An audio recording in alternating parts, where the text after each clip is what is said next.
Earlier, I mentioned that I try to stay away from news cycles and social media to avoid the negativity. And this is just a natural reaction for me to keep my mind in its healthiest state.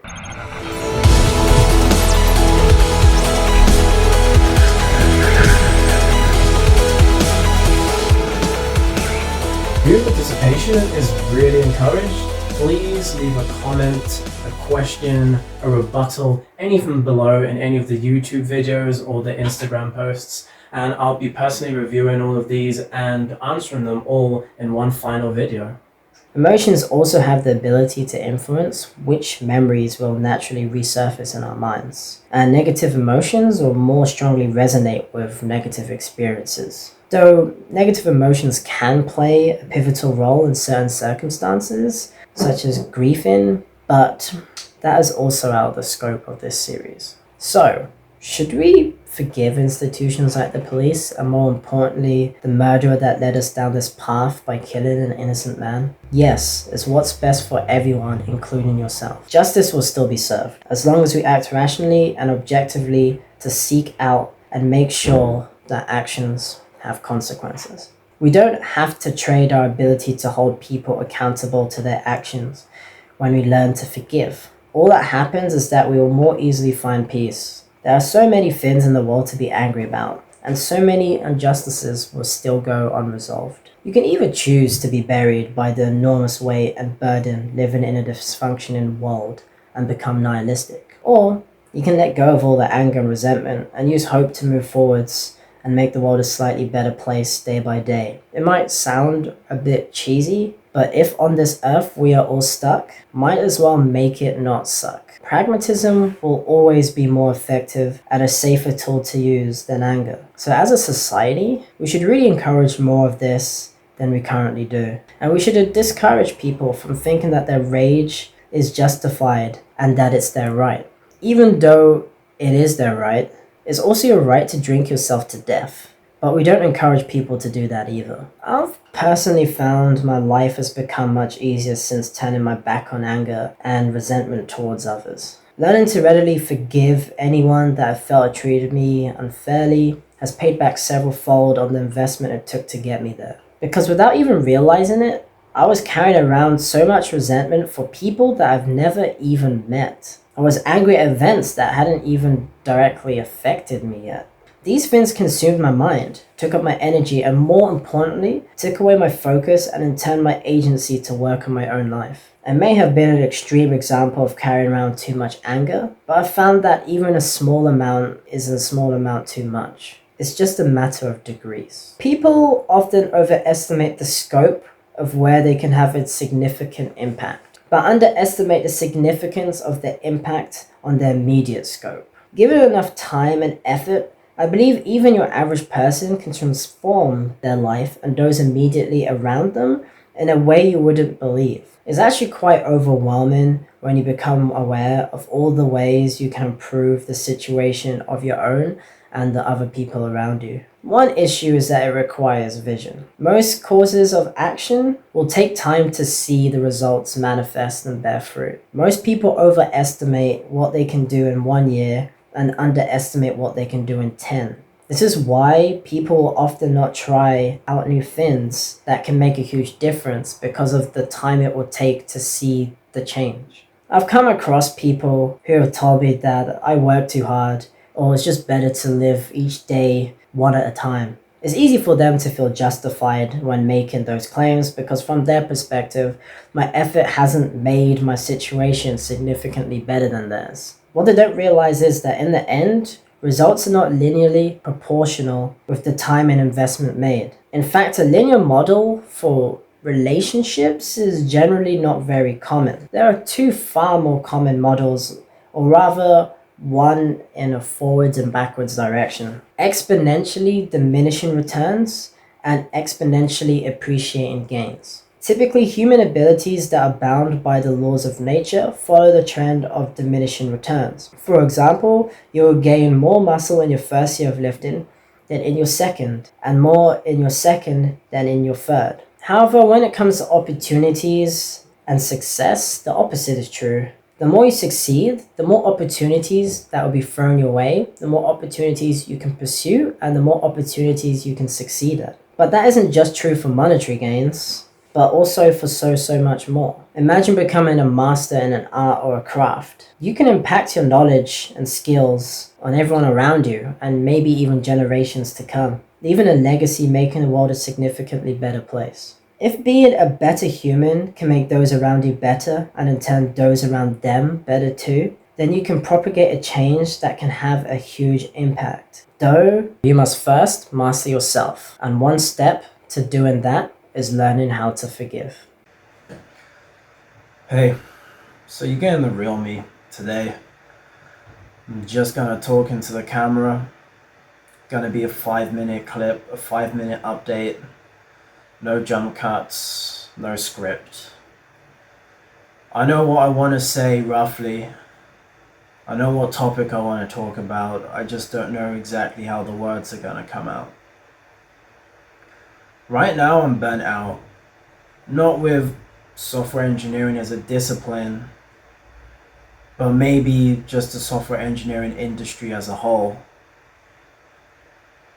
Maybe I'm jumping to conclusions saying it's the whole software engineering industry, but one thing is that job hunting in the software engineering industry is a complete farce, and it's frustrating, and because I know that it doesn't have to be this way,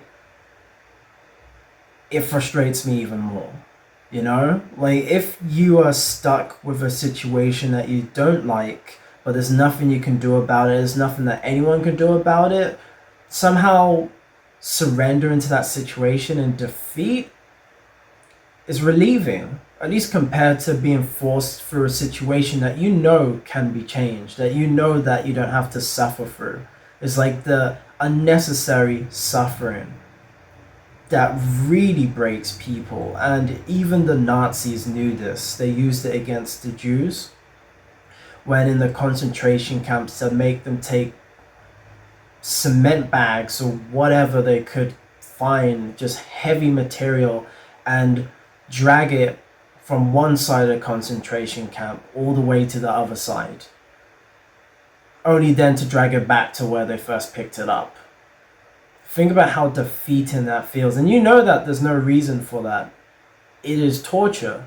And it feels like that is what is happening right now. I'm being tortured by the practices of hiring in software engineering. Now, of course, I'm not likening my situation to what went on in the concentration camps, not even remotely. But at the same time, people live their lives, and relatively speaking, different things are going to affect people differently depending on what part of your life you're at. And in a very comfortable modern world, this is something that screams out at me at being something very uncomfortable. Like how the interview processes are conducted are just stupid, and I feel like I don't even want to work for the people that think that these processes are the best way to go about things, because they tout themselves as clever people, clever engineers that know how to create systems, and then they create a hiring system that's completely broken. And like, do I actually want to offer my life force to these people? It might sound arrogant, but the thing is that when you work for people, unless that's just your complete passion, you're offering your life source to that person. Not the whole thing, but 36 hours, 37 and a half hours, 40 hours, how many hours you work, that is a significant amount of your life that you're offering up to someone else. So I kind of want to feel like it's going to the right place, and I just don't right now. I just had an interview today, a few hours ago. And to be fair, it's not the worst kind of interview I've had. It's with a big name company, American Express.